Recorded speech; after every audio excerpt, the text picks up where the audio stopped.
রব্বুল আলমিনের প্রশংসা এবং প্রিয় নবী সাল্লাল্লাহু আলাইহি সাল্লামের প্রতি সালাত ও সালামের পর জুম্মাবার আসর থেকে মাগরিবের সময় পর্যন্ত এই যে মুবারক সময় আপনাদের জানাই আছে, আশা করি অত্যন্ত গুরুত্বপূর্ণ ফজিলতপূর্ণ সময়।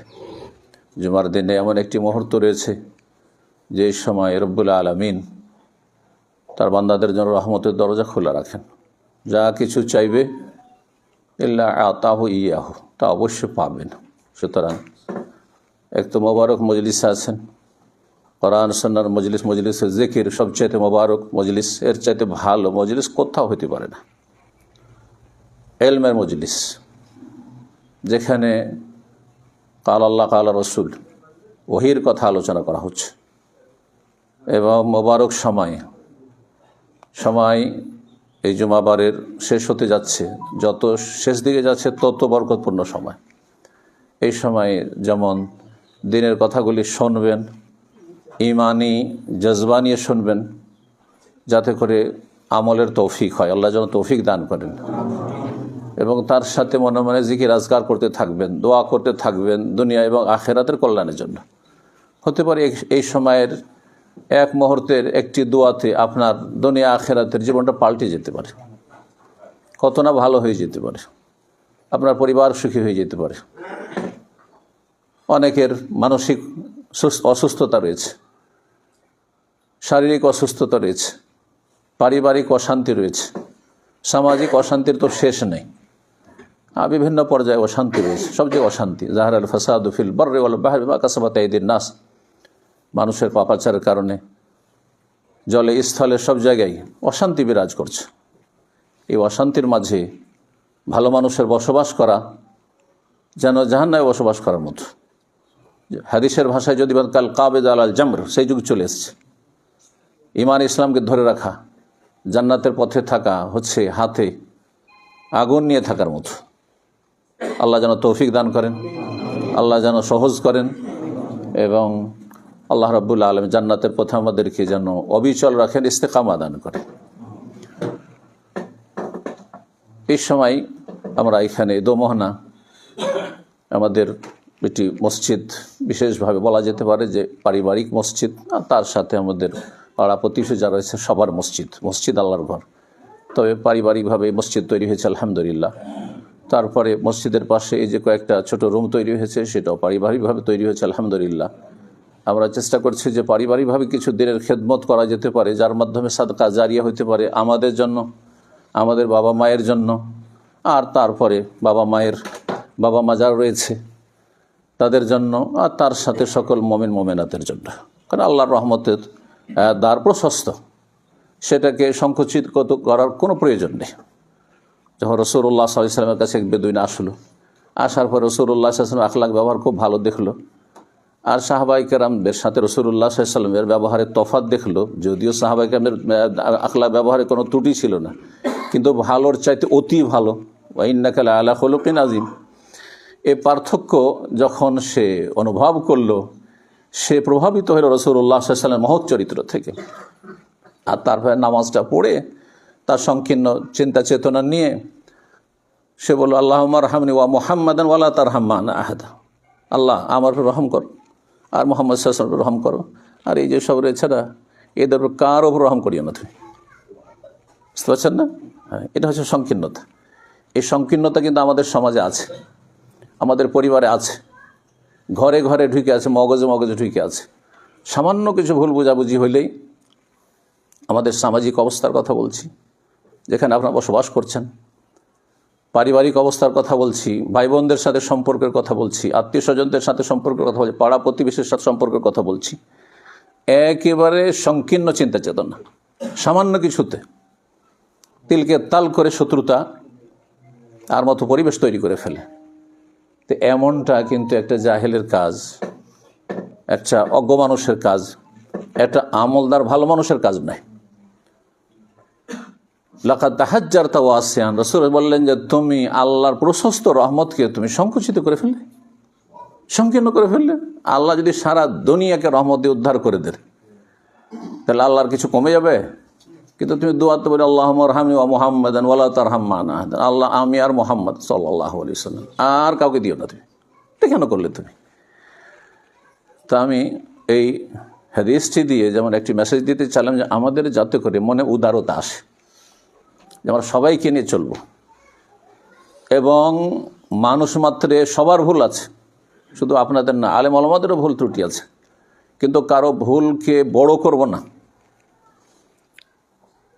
এবং ভুলের ঊর্ধ্বে কাউকে মনে করব না, আর ভুল হলে তার সম্পর্কে নেগেটিভ ধারণা রাখব না, ইতিবাচক হব।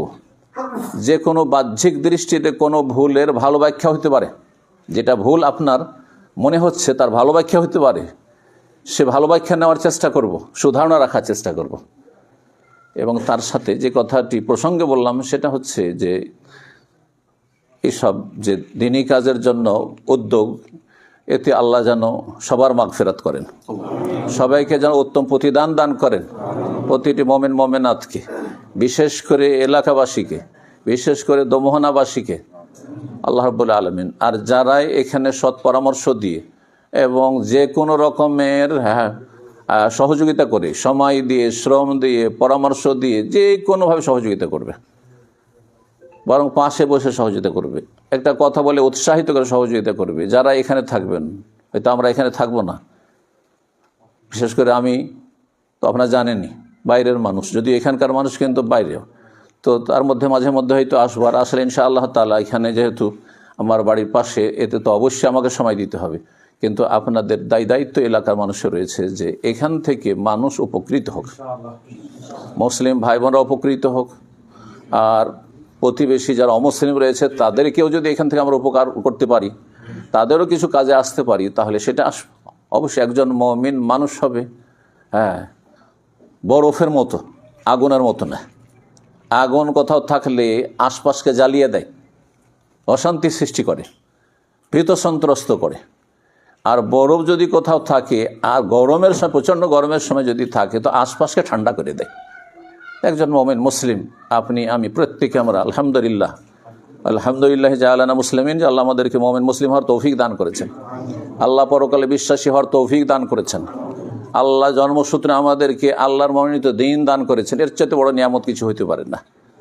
এর মাধ্যমে আমরা শান্তি সর্বস্তরে প্রতিষ্ঠিত রাখার চেষ্টা করব, শান্তিকে অব্যাহত রাখার চেষ্টা করব, শান্তিকে কোথাও বিঘ্নিত হইতে দেব না, অশান্তিতে রূপান্তরিত হইতে দেব না, এবং আমরা শান্তির বার্তা নিয়ে আসবো। এটি হচ্ছে ইসলাম, আর এটি হচ্ছে আসসালাম, আল্লাহর নাম হচ্ছে আসসালাম। তো অল্প সময়, এই মাগরিব পর্যন্ত আমাদের সময়, এই সময়ের মধ্যে যে কথাগুলি বলবো তার জন্য আমি একটি ছোট্ট সূরা পাঠ করেছি, আশা করি মনে আছে আপনাদের। সূরা আল আসর। সূরা আসরে কোরআনে কারীমের যতগুলি বিষয়বস্তু রয়েছে, বরং কোরআনে কারীম যে উদ্দেশ্যে, যে বিষয় নিয়ে নাজিল করা হয়েছে, সবগুলো বিষয় সূরা আসরে রয়েছে, সবগুলো বিষয় রয়েছে। এই জন্য ইমাম শাফি রাহিমাহুল্লাহর উক্তি রয়েছে যে আল্লাহ রাব্বুল আলামিন যদি সূরা আসরই শুধু নাজিল করতেন আর গোটা কোরআন নাজিল নাও করতেন, তো বান্দার উপর আল্লাহর হুজ্জত কায়েমের জন্য যথেষ্ট ছিল। যে ইন্নাল ইনসানা লাফি খুসর, প্রথম সময়ের শপথ, সময়ের গুরুত্ব দেখানোর জন্য। আর সময়ের যে কত গুরুত্ব, এটা এখন না বুঝলেও পরকালে বুঝবেন, এখন না বুঝলে হাসরের মাঠে বুঝবেন যে আমি একটা মুহূর্ত নেকি ছাড়া, ভালো কাজ ছাড়া কেন আমি ফালতু কাটিয়েছিলাম। সময় এত গুরুত্বপূর্ণ, এত গুরুত্বপূর্ণ যে কিয়ামতের মাঠে কয়টি সওয়াল হবে? 5টি। জি, কোনো রিওয়ায়াতে 4টি রয়েছে, কিন্তু তাতে 5টি রয়েছে, মানে একটা বিষয় সম্পর্কে 2টি প্রশ্ন রয়েছে, তাই না? তার টোটাল 5টি প্রশ্ন। লান তাজুলা কাদামা আবদি ইয়াউমাল কিয়ামাত হাত্তা ইউসআলা আন খামস, 5টি। আন উমরিহি, বয়স সম্পর্কে, আয়ু সম্পর্কে, 60 বছর, 70 বছর, 80 বছর দুনিয়ায় থাকবেন, ছিলেন, যারা দুনিয়া থেকে চলে গেছেন, এই গোটা বয়সটা সময় নয়, বয়সটা তো মানুষের প্রত্যেকের সময়। এই সময় সম্পর্কে 2টো প্রশ্ন। আরেকটি কি? ওয়ান শাবাবিহি, যৌবনের সময়কাল, গোটা আয়ুটা, আর বিশেষ করে যৌবনকাল। কারণ যৌবনকালে যে ভালো মানুষ হয়ে যেতে পারল, সে বাকি সময় আশা করা যে ভালো মানুষ হবে, এই জন্য আমরা মাদ্রাসা জীবন থেকে দেখে আসছি, ছাত্র জীবন থেকে দেখে আসছি, স্কুল মাদ্রাসা যাদেরকে চেনি, যারা ছাত্র জীবনে ভালো ছিল তারা এখন পর্যন্ত ভালো। তারা ছাত্র জীবনে যারা বিভ্রান্ত হয়নি, পাপে জড়ায়নি, খারাপ পথে চলে যায়নি, তারা ভালো পথে আছে, মোটামুটি ভালো মানুষই আছে, জান্নাতের পথে আছে। কিন্তু যৌবনকালে যারা বিভ্রান্ত হয়েছে তাদের ইউটার্ন করে ফিরে আসাটা অনেক দূরের ব্যাপার। সেটা আল্লাহ রাব্বুল আলামিন খাস রহমত যদি হয় তাহলে ফিরে আসতে পারে, সিরিয়াস সময়কাল। আর তার সাথে এই যে ফিতনার যুগ, সোশ্যাল মিডিয়ার যুগ, এই যুগে একটা যুগ ছিল যখন সিনেমার যুগ ছিল, আর এই সব স্মার্টফোন এই সব দূরের কথা, কোনো মোবাইলই ছিল না। তখনকার যুগে আমরা দেখেছি আমাদের ছাত্র জীবনগুলোতে যারা খারাপ ছেলে তারা মাদ্রাসা তো পারতো না, গ্রামে পারতো না, এমনকি নিজের কাছের শহর ধরেন এখান থেকে ডালগোলা তো সিনেমা হলে ঢুকতে পারতো না, কোথায় এখানে মালদা গিয়ে কেউ চিনতে না পারে, দূরে চলে কলকাতা চলে যেন চিনতে না পারে, সেখানে গিয়ে সবার নাই কাজ করতে। তাহলে গোনাতে জড়ানো তখন কত কঠিন ছিল। কিন্তু এখন নিজের রুমে ঢুকে যত রকমের নোংরামি করে জাহান্নামে চলে যাচ্ছে, দুনিয়া নষ্ট করছে, যৌবন নষ্ট করছে, জীবন নষ্ট করছে, আর বাপ মায়ের হক নষ্ট করছে, স্ত্রীর হক নষ্ট করছে, ছেলে মেয়েদের হক নষ্ট করছে, আল্লাহর হক নষ্ট করছে, পরকালকে নষ্ট করছে না? চিন্তা করুন আপনি। ইযা খালা বিমাহারিমিল্লাহ ইনতাহাকুহা, নবী সাল্লাল্লাহু আলাইহি ওয়াসাল্লাম বলছেন যে কিছু মানুষ এমন আসবে যে যাদের পাহাড় সম পরিমাণ নেকি নিয়ে আসবে, নেকির কোনো ঘাটতি কমতি থাকবে না, কিন্তু সবগুলিকে আল্লাহ রাব্বুল আলামিন ধূলিকণার মতো ধূলিসাৎ করে উড়িয়ে দেবেন, কোনো মূল্যায়ন করবেন না সেসব নেকির পাহাড়ের। কেন? যখন তারা নির্জনে যেত, একাকী হইতো, যে কোনো জায়গায় যখন একাই আছে, স্ত্রীও নেই, মা বাবাও নেই, ছেলে মেয়েও নেই, বন্ধু বান্ধব নেই, ইযা খালা বিমাহারিম আল্লাহ ইযা খালা বিমাহারিমিল্লাহ ইনতাহাকুহা, তখন হারাম কাজে জড়িয়ে যেত, পাপে ডুবে যেত। নাসআলুল্লাহ সালামাত ওয়াল আফিয়া। এই জন্য বলছি যে এগুলো বড় ফিতনা, যুবকদেরকে বলছি, এমনকি অনেক বুড়োরা আছে, এরা একসময় এই নিয়ামত পায়নি, হঠাৎ করে পেয়েছে, ঠিক ওই রকমই হয়েছে যেমন খাঁচার পাখির মতো হয়েছে। খাঁচার পাখি যদি খাঁচা থেকে ছুটতে পায় তাহলে হুঁশ দিশা থাকে না, ঠিক তেমনি এই বুড়ো জীবনে মোবাইল দেখতে পায়নি, মোবাইল পেয়েছে, আর ইমান আখেরাত আখলাক চরিত্র কিচ্ছু নেই, হালাল হারাম কোনো তমিজ নেই, জাহান্নামে চলে যাচ্ছে। নাসআলুল্লাহ সালামাত ওয়াল আফিয়া। সুতরাং সতর্ক, সাবধান এই সমস্ত ফিতনা থেকে। বলছিলাম সময়ের কথা, এই জন্য আল্লাহ সময়ের শপথ করেছেন। মানুষ ক্ষতিগ্রস্ত, দেখেন মানুষ কত ক্ষতিগ্রস্ত। আপনি চিন্তা করুন, শতকরা কয়জন আল্লাহ পরকালে বিশ্বাস, তৌহিদবাদী, তৌহিদ প্রতিষ্ঠাকারী? শতকরা কয়জন মুসলিম সমাজের নামাজি, 5 ওয়াক্ত নামাজি? নামাজ ছাড়া জান্নাত নেই, তৌহিদ ছাড়া জান্নাত নেই।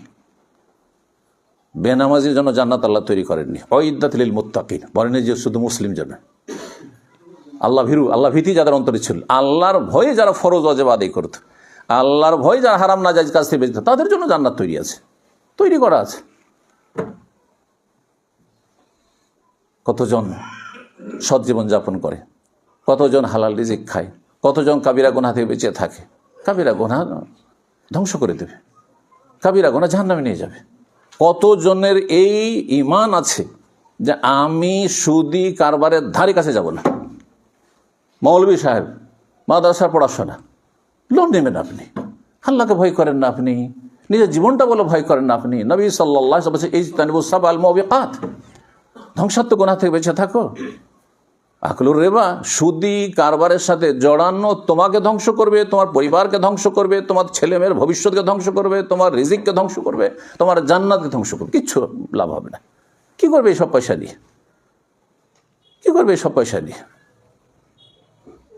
হারাম উপার্জন করে কখনো নেক সন্তান দিতে পারবেন না উম্মতকে। আর ওয়ালাদিন সালেহিন ইয়াদুল্লাহ, ওই সব সন্তানই কাজে আসবে যদি সে কমপক্ষে সলে হয়। যদিও মুসলিম হলে আরো ভালো ছিল আপনার জন্য, বরং আরো আপনার পরিবার, আপনি, আপনার সমাজ আল্লাহর আযাব থেকে নিরাপদ ছিল। সূরা হুদ রব্বুল আলামিন ইরশাদ করেন, ওমা কানা রাব্বুকা লিইহলিকাল কুরা বিযুলমিন ওয়া আহলুহা মুসলিহুন।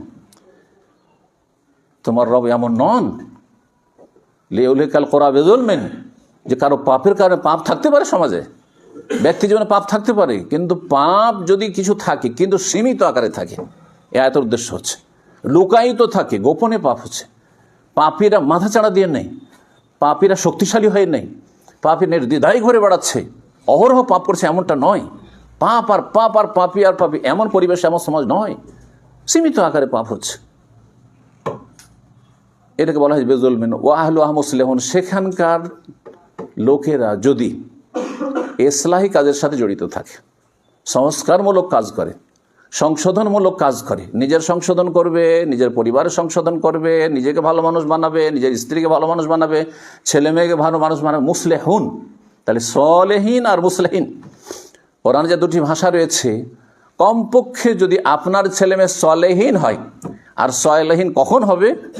যখন আপনার ছেলে মেয়ে ফরজ ওয়াজিব আদায় করছে, 5 টাইম নামাজ পড়ছে, নামাজি ছেলে মেয়ে তৈরি করতে পেরেছেন আপনি, তাহলে আপনার কাজে আসবে। মরে যাওয়ার পরেও নেকির একটা রাস্তা খোলা আছে আপনার জন্য। আর মুসলিহীন যদি তৈরি করতে পারেন, তাহলেও তো নেকির শেষ নেই। আপনি দুনিয়া থেকে চলে যাবেন, কিন্তু আপনার নেকির রাস্তা খুলে আছে, আপনার কবরের জীবনে নেকি পৌঁছিতে আছে, মর্যাদা উঁচা হইতে আছে জান্নাতে, এবং দুনিয়ায় আল্লাহর আযাব থেকে বেঁচে থাকবেন। আপনি শুধু একা বেঁচে থাকবেন, আপনি বেঁচে থাকবেন, আপনার পরিবার আল্লাহর আযাব থেকে, আল্লাহর মার থেকে বেঁচে থাকবে, আপনার সমাজ, আপনার দেশ, আপনার দেশের মানুষ আযাব থেকে মুক্ত থাকবে।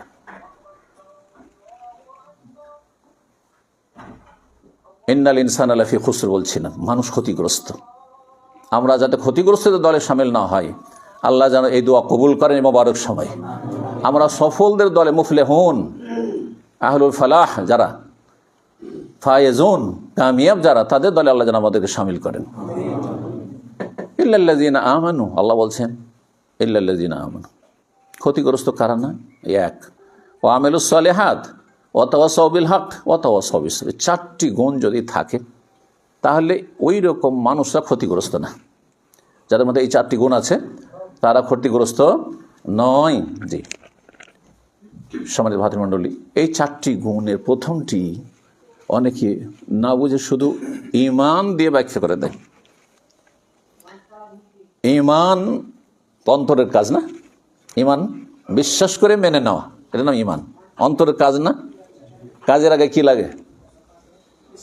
যে কোনো কাজ করলে কি লাগে? নলেজ লাগে না?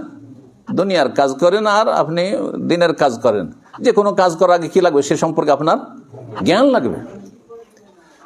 এই জন্য সহিহ বুখারী নিয়ে একটু চিন্তা করে দেখেন। সহিহ বুখারী, ইমাম বুখারী রাহিমাহুল্লাহর ফিকহ, যে কোন জ্ঞানের কথা আল্লাহ কোরআনে বলেছেন, কোন জ্ঞান অর্জন করা ফরজ করেছেন, শুরু করেছেন কিতাবুল ওয়াহিদি, ওহির জ্ঞান তাইলে হইতে। তারপরে কি নিয়ে এসছেন?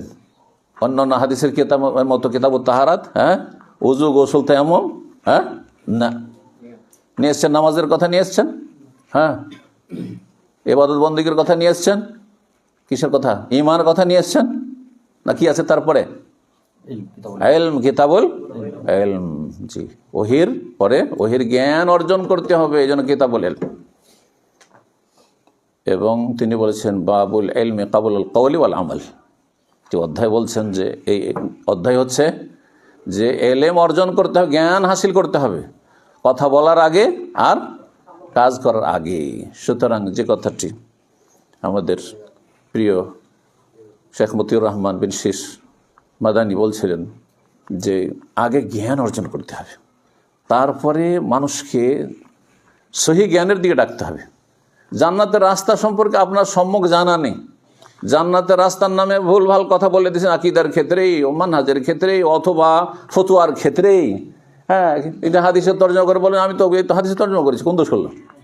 এটার নাম ফতোয়া না, এটার নাম জ্ঞান নয়। ও সম্পর্কে আপনার সম্যক জ্ঞান থাকতে হবে। আর তারপরে তখন আপনাকে চূড়ান্ত ফয়সালা একা দিলে হবে না, স্বাধীন হয়ে দেখতে হবে যে আমার আগে যে আমার চাইতে বড় বড়রা ছিলেন, সালাফদের যুগ থেকে, স্বর্ণ যুগ থেকে, তারা কিভাবে এই আয়াতটি বুঝেছেন, এই হাদিসটা বুঝেছেন, তাদের বুঝটাকে সামনে রেখে বুঝতে হবে। স্বাধীনভাবে যারাই বুঝতে গেছে কোরআন হাদিস, তারাই বিভ্রান্ত হয়েছে। খারিজি জঙ্গিরা কোরআন হাদিসের কথাই বলে, কিন্তু তারা জঙ্গি। মুরজিয়ারাও কোরআন হাদিসের কথাই বলে, কিন্তু মুরজিয়া পথভ্রষ্ট। সুফিরাও কোরআন হাদিসের আয়াত পড়ে, গদিবাদীরাও কোরআন হাদিসের আয়াত পড়ে, কিন্তু তারা বিভ্রান্ত, কারণ তারা স্বাধীনভাবে আয়াত নিয়ে নিজের মতো করে ব্যাখ্যা করে। আগে টার্গেট তৈরি করে না যে ওইখানে পৌঁছিতে হবে, আর সে অনুযায়ী তখন ব্যাখ্যা করে কোরআন হাদিস। কিন্তু সালাফি ওলামা, আহলে হাদিস ওলামা যারা সত্যিকারের, তারা দেখে যে আমি যে ব্যাখ্যাটা বুঝছি, এই বুঝটা কি খোলাফায়ে রাশেদিন বুঝেছেন রাসূলুল্লাহ সাল্লাল্লাহু আলাইহি ওয়াসাল্লাম থেকে, আসহাবে রাসূলুল্লাহ বুঝেছেন সাল্লাল্লাহু আলাইহি ওয়াসাল্লাম, তারা বুঝেছেন, তাবেঈনরা বুঝেছেন, তাবেঈনরা বুঝেছেন, আইম্মা মুহাদ্দিসিন ফুকাহায়ে আরবা তারা কি বুঝেছেন, তাদের বুঝ একজনের নয়, তাদের বুঝগুলিকে সামনে রেখে তখন এগিয়েছেন, তখন কথা বলেছেন। এরা হচ্ছে সালাফি, এরা হচ্ছে আহলুল হাদিস। এই জন্য ইল্লাল্লাযীনা আমানু মানে ইলম হাসিল করতে হবে। এটা মাদ্রাসাগুলি থেকে, এলাকায় মাদ্রাসা রয়েছে, যে মাদ্রাসাগুলিতে যে ছাত্রগুলি তৈরি হচ্ছে, এটা হচ্ছে ক্ষেত্র যেখান থেকে এই কাজটি করে আসতে হবে, ইলম শিখে আসতে হবে। ইলম তো শিখলেন সেখানে, ও আমিলুস সালিহাত এবং নেক আমলের প্রশিক্ষণ তরবিয়ত ওখান থেকে নিয়ে আসতে হবে। অনেকের এলেম আছে কিন্তু আমল এলেমের স্বাদ দেয় না। সবই জানে যে বেনামাজি কাফের, হাদিস জানে না, কিন্তু নামাজ পড়েন না, ফজরে উঠতেই পারে না বলছে, আশ্চর্য, মাদ্রাসা পড়ুয়া। হ্যাঁ, আস্তাগফিরুল্লাহ বলে, তা আপনার এলেম দিয়ে কী কাজ হবে তাহলে? আপনার রাত 2টো 3টার সময় যদি ফ্লাইট থাকে, বাস থাকে, হ্যাঁ ট্রেন থাকে, তাও ধরবেন আপনি। ওখানে তো কেউ জায়গায় না, আপনাকে নিজেই জেগে বসে থাকেন। সারা রাত জেগে আমি যখন আসলাম, আমার রাত 1:30টার সময় ফ্লাইট, সারা রাত ঘুমাইনি, দিনেও তেমন ঘুম হয়নি, তার আগের রাতেও বিশেষ কারণে 2-3 ঘন্টা ঘুম হয়েছে, কিন্তু তারপর আমার ফ্লাইট মিস হয়নি, আমি পৌঁছেছি দুনিয়ার টার্গেটে পৌঁছার জন্য। আমি নিজের কথা বলছি, তা আমার চাইতে আপনারা কম না, আরও চালাক চতুর দুনিয়ার ক্ষেত্রে। হ্যাঁ, যে ফ্লাইট কখনো মিস করবেন না, ট্রেন কখনো মিস করবেন না, আপনি এগুলো বুঝছেন, কিন্তু আপনি ফজর মিস করছেন, তাহলে ও আমেলুস সালিহাত কোথায়? এই আমলের ট্রেনিংটা মাদ্রাসা থেকে শিখে আসতে হবে, এটা আসল জায়গা। যদি সেখানে শেখার সুযোগ না থাকে, বয়স হয়ে গেছে, তাহলে আপনাকে ভালো পরিবেশে, যেখানে ভালো মানুষরা বসে, তাদের সাথে বসে শিখতে হবে। এই জন্য ওই সহিহ বুখারী হাদিস স্মরণ করে দিচ্ছি, যেখানে ওই লোকটি 99টি হত্যা করলো, তারপরে যখন তওবার জন্য এক জাহেল মুফতির কাছে ফতোয়া, এই জাহেল মুফতির কাছে ফতোয়া নিলে এইটা হয় নিম্মুল্লাহ খাতরা ইমান।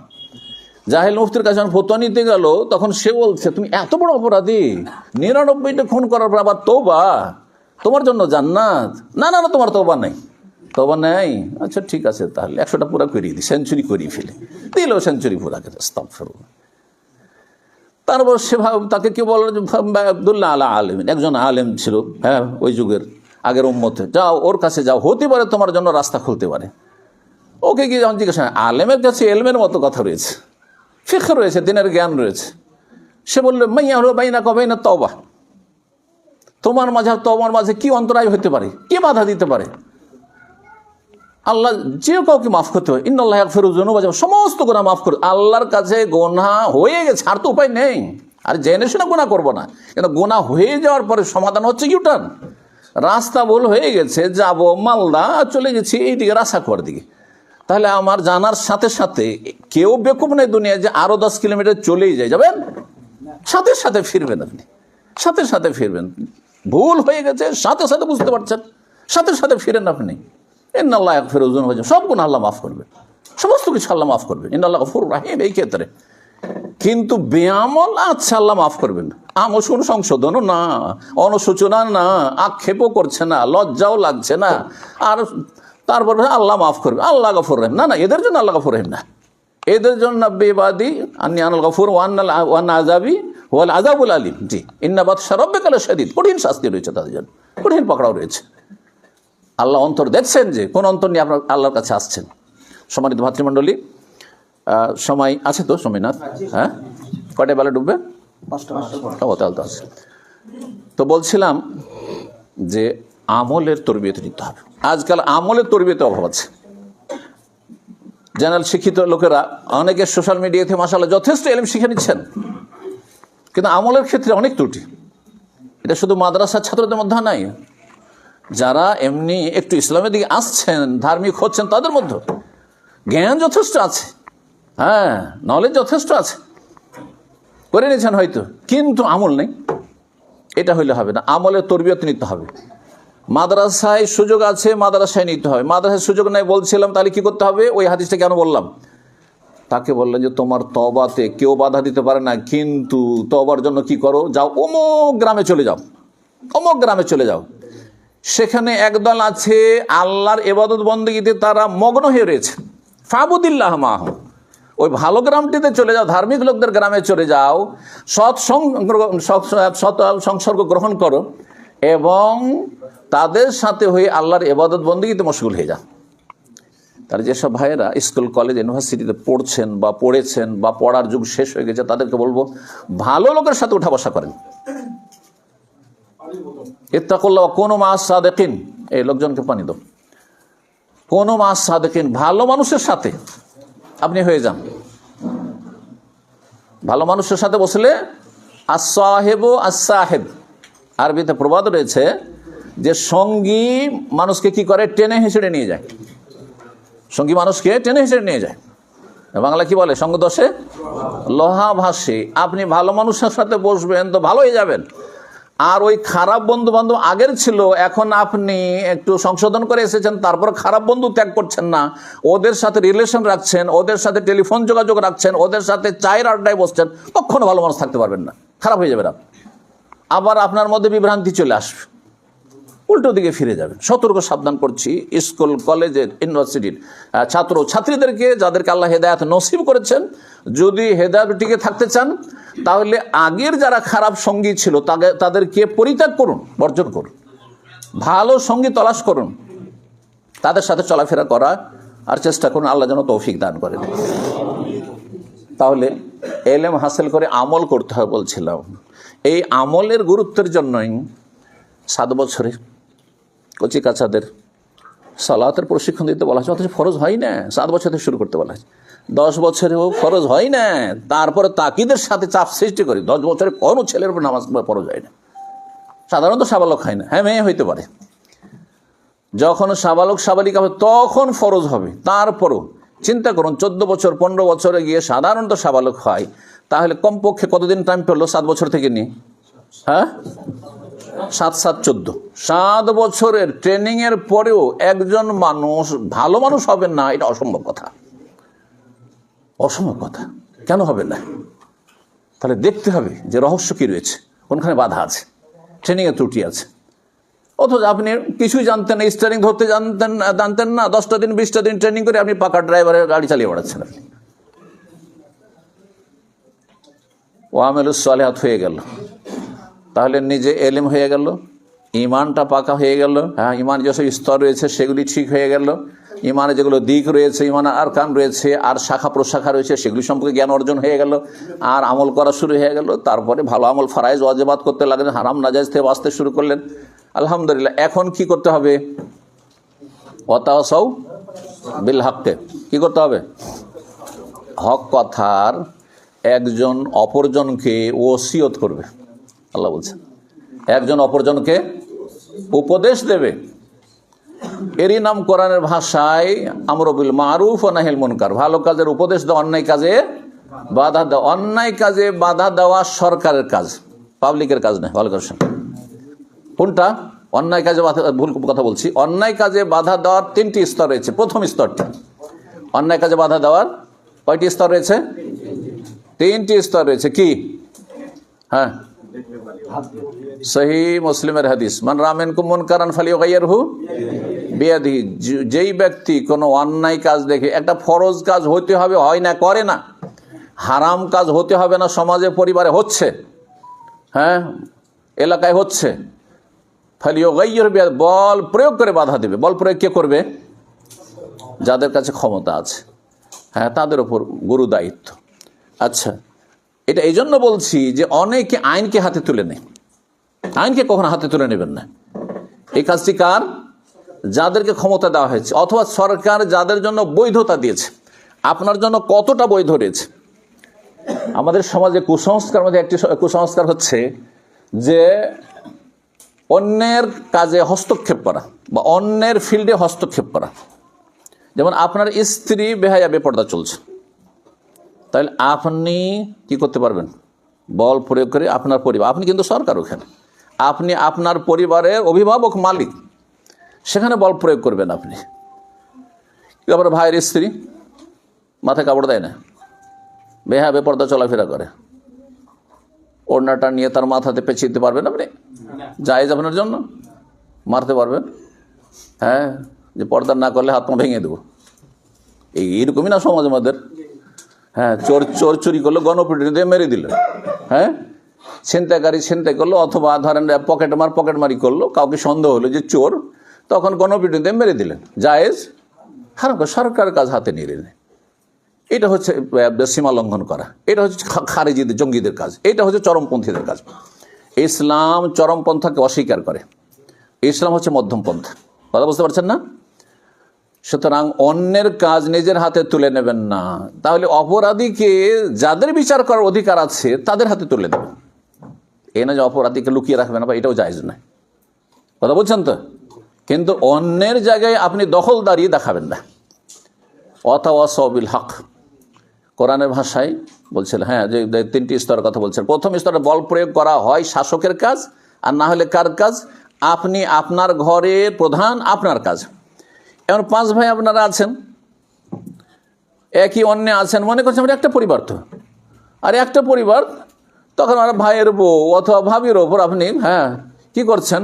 হাত তুলছেন, অথবা তার উপর আপনি চাপ সৃষ্টি করছেন। না, আপনার ভাইকে দিয়ে করাইতে হবে। শ্বশুর বউকে মারধর করছে, এগুলো সোশ্যাল মিডিয়াতে আজকাল বাঙালি সমাজে দেখা যাচ্ছে। শ্বশুর বৌমাকে, ছেলের বউকে মারধর করছে, হারাম কাজ এটি। তার অধীনস্থ না, তার সাথে খাওয়া দাওয়া করছে, তার ছেলের অধীনস্থ তার স্ত্রী, তার কে সে? এই দেশি তরিকাতে ইসলাম বুঝলে হবে না, ইসলামের তরিকাতে ইসলাম বুঝতে হবে, যাতে করে অশান্তি সৃষ্টি না হয়। এর তো রিয়াকশন হতে পারে, রিয়াকশন হতে গিয়ে পারিবারিক কলহ বিবাদ হতে পারে। হ্যাঁ, ছেলের মধ্যে আক্রোশ চলে আসতে পারে, ছেলে বউকে এত ভালোবাসে যে বাপের শত্রু হয়ে যেতে পারে, মায়ের শত্রু হয়ে যেতে পারে, মায়ের গায়ে হাত তুলতে পারে, বাপের গায়ে হাত তুলতে পারে। ক্ষয়ক্ষতির দিকগুলি রয়েছে। যে কথাগুলি বলছিলাম, এই কথাটি বোঝানোর জন্য ওয়াতাওয়াসাউ বিল হকের ক্ষেত্রে যে বল প্রয়োগ করার বিষয়টি, শেষই যার হাতে আল্লাহ ক্ষমতা দিয়েছেন বা যাকে বৈধতা দিয়েছেন তার জন্য, এক কথায় সংক্ষেপে। তারপরে দ্বিতীয় স্তর কথার দ্বারা। এই কথার দ্বারা ভালো মানুষ বানাইতে হবে, খারাপ মানুষের সংখ্যা কমাইতে হবে, চোরের সংখ্যা কমাইতে হবে, হ্যাঁ, অসৎ লোকের সংখ্যা কমাইতে হবে, বেঈমানদের সংখ্যা কমাইতে হবে, বেনামাজির সংখ্যা কমাইতে হবে, হ্যাঁ, যারা মদখোর তাদের সংখ্যা কমাইতে হবে, গাঁজাখোরদের সংখ্যা কমাইতে হবে, জুয়ারিদের সংখ্যা কমাইতে হবে। এক কথায় সামাজিক বা বিভিন্ন রকমের যেসব অপরাধ রয়েছে, বিভিন্ন অপরাধে যারা জড়িত তাদের সংখ্যাকে কমাতে হবে, ভালো মানুষের সংখ্যা বাড়াইতে হবে।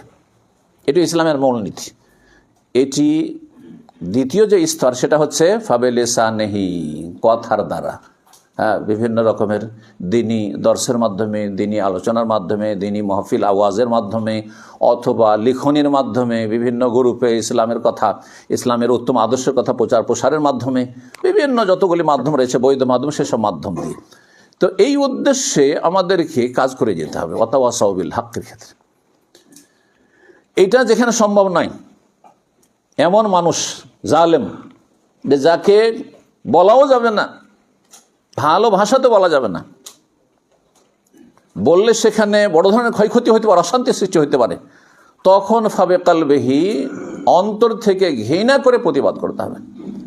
অন্তর থেকে পাপকেও ঘৃণা করতে হবে, পাপীকেও ঘৃণা করতে হবে। এটি ভুল কথা আমাদের দেশের মুসলিম সমাজে। পাপকে ঘৃণা করো, পাপীকে ঘৃণা করিও না, বরং পাপ আর পাপী অতপ্রতভাবে জড়িত, সুতরাং দুটোকে ঘৃণা করতে হবে, কিন্তু ঘৃণা প্রকাশ করতে হবে না। এইখানে গিয়ে অনেকে ভুল বুঝে, আর যার ফলে বলে এই ও পাপী, ওকে সালামই দেবো না। না, যে কোনো মুসলিম যতক্ষণ পর্যন্ত ইসলামের গণ্ডিতে আছে, কাফের মোরতাদ হয়ে যায়নি, ততক্ষণ সালাম পর অধিকার রাখে।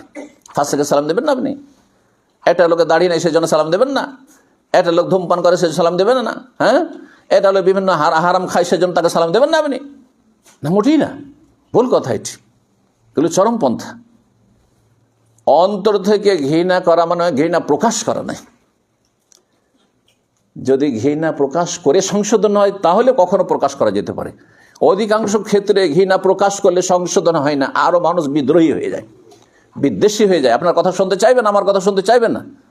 যদি একটা মদখোরকে বলেন যে তোমাকে আমি ঘৃণা করি, আর বলে মদ খাওয়া হারাম, এটি হচ্ছে উম্মুল খাবায়েস, সমস্ত পাপের জড়। আপনার কথা শুনবে, হ্যাঁ, কোরআন আয়াত যদি পড়ে না, হাদিস শোনান, শুনবে?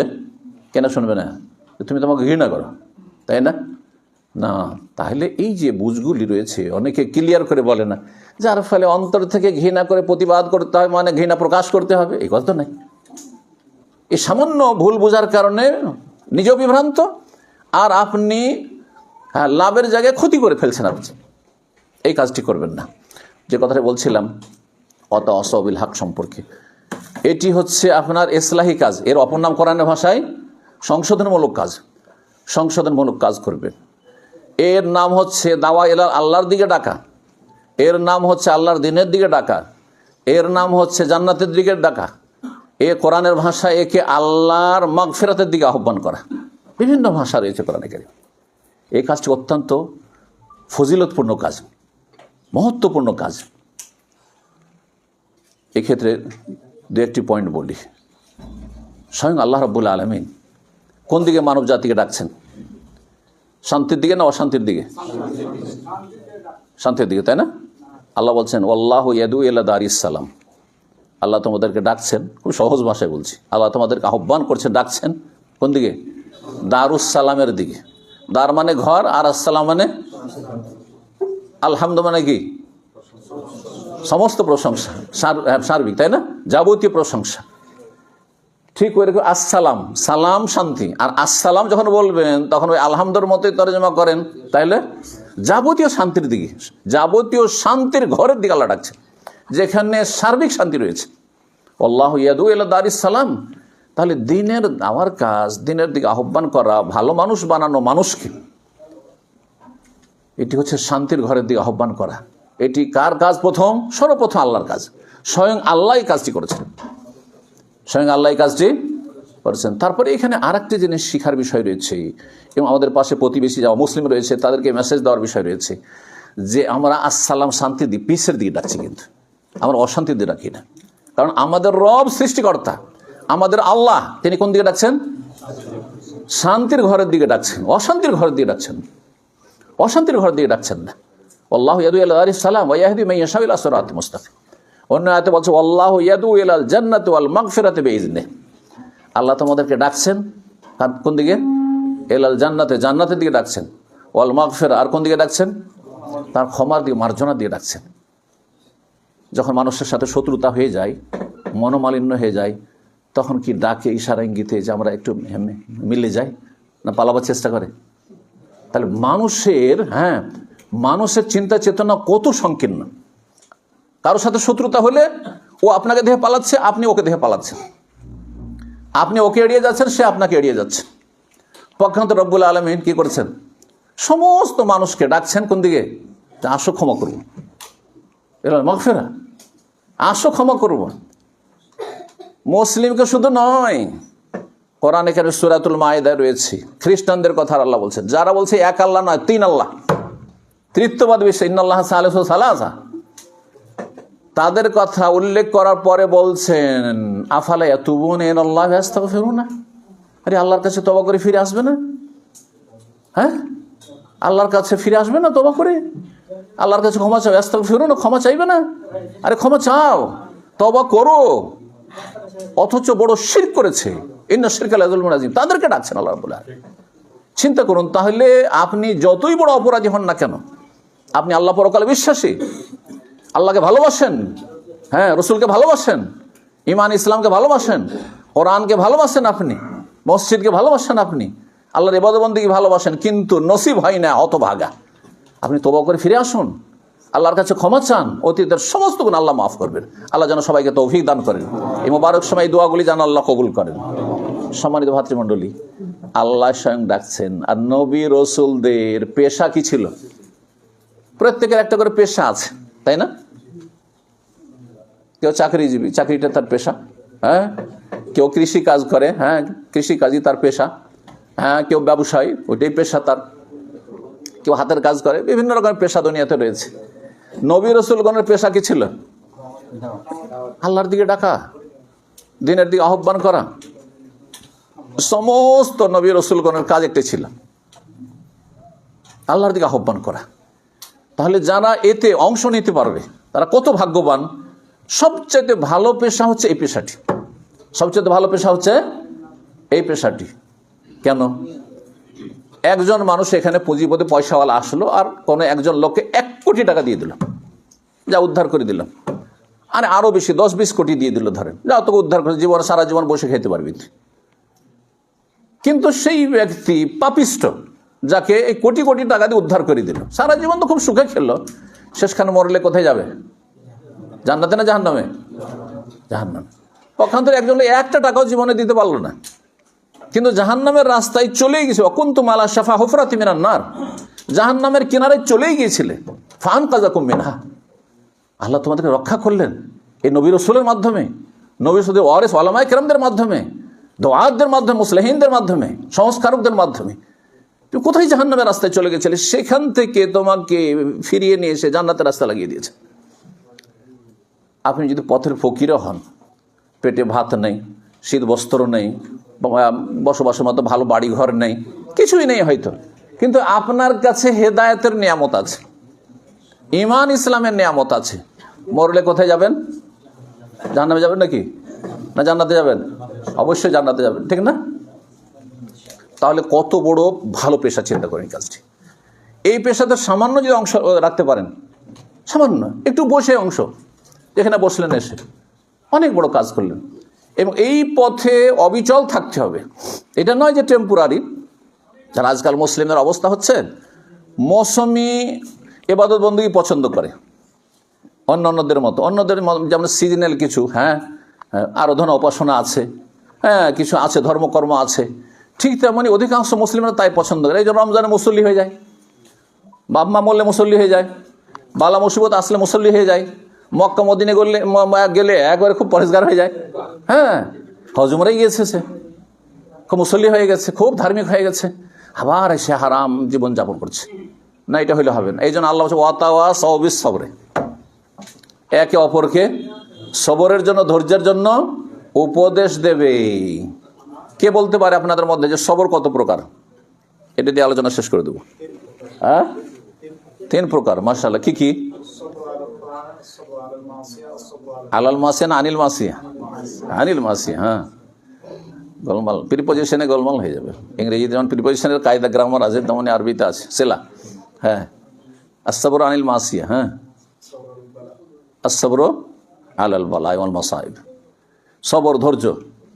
ধৈর্য মানে বুঝেন যে বালা মুসিবত আসলে ধৈর্য ধরতে হবে। কেউ মরে গেলে, কিছু হতাহত হলে, ক্ষয়ক্ষতি হয়ে গেলে বালা মুসিবতে ধৈর্য ধরে না। এর চাইতে বড় গুরুত্বপূর্ণ আরো 2টো ধৈর্য আছে। কি? আসসাবরু আলাত তাআহ, যেটির কথা বললাম। নেক পথে, জান্নাতের পথে, আল্লাহ সন্তুষ্টির পথে অবিচল থাকা, ধৈর্য ধারণ করা। আমি মৌসুমি রমজানি নামাজি না, আমি রমজানি না, আমি আল্লাহওয়ালা, আমি হচ্ছে রব্বানি। রমজানি হবেন না, কি হবেন? রব্বানি হবেন, হক্কানি হবেন, আল্লাহওয়ালা হবেন আপনি। আল্লাহওয়ালা ব্যক্তি, আল্লাহ যে আল্লাহ রমজানে আছেন, ওই আল্লাহ আরো 11 মাস আছেন, সবসময় আছেন, হাইয়ুল লা ইয়ামুত। সুতরাং সবসময় আল্লাহর ইবাদত বন্দেগী একই রকম করতে হবে। শুধু নফলে কম বেশি করতে পারেন, যে রমজান মাসে আপনার নফল বেশি, আর অন্য মাসে হয়তো নফল কম। রমজানে খুব কোরআন পড়লেন, রমজানে আপনি তারাবি পড়লেন, রমজানে আরো ইবাদত বন্দেগী করলেন, ইতিকাফ করলেন, কিন্তু ফরজ সমান সমান, ফরজ ইবাদত বন্দেগী সমান সমান, এরকম হইতে হবে। আসসাবরু আলাত তাআহ, আল্লাহ সন্তুষ্টির পথে, জান্নাতের পথে সবর করা। জি, এই সবচেয়ে গুরুত্বপূর্ণ। এইটির নাম হচ্ছে দিন ইসলাম।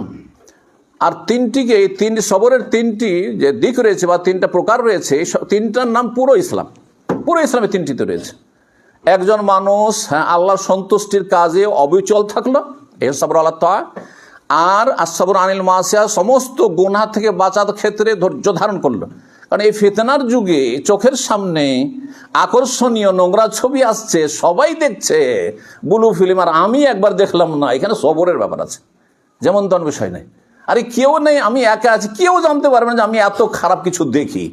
সেখানে সবর করা, অথচ আপনার কাছে সব ফ্যাসিলিটি, আনলিমিটেড ইন্টারনেট আছে, আর স্মার্টফোন আছে, আর আপনি নির্জনে আছেন, আর সেখানে সবর করা, আসসাবরু আনিল মাসিয়া, গুনাহ থেকে বেঁচে থাকা, এটা যেমন তেমন বিষয় নাই, অত্যন্ত গুরুত্বপূর্ণ বিষয়। আর তারপর আসসাবরু আলাল বালা, বালা মুসিবত সবসময় থাকে না, আলহামদুলিল্লাহ সুখে আছেন আপনারা, তাই না? নাহলে এখানে আসতেই পারতেন না আপনি।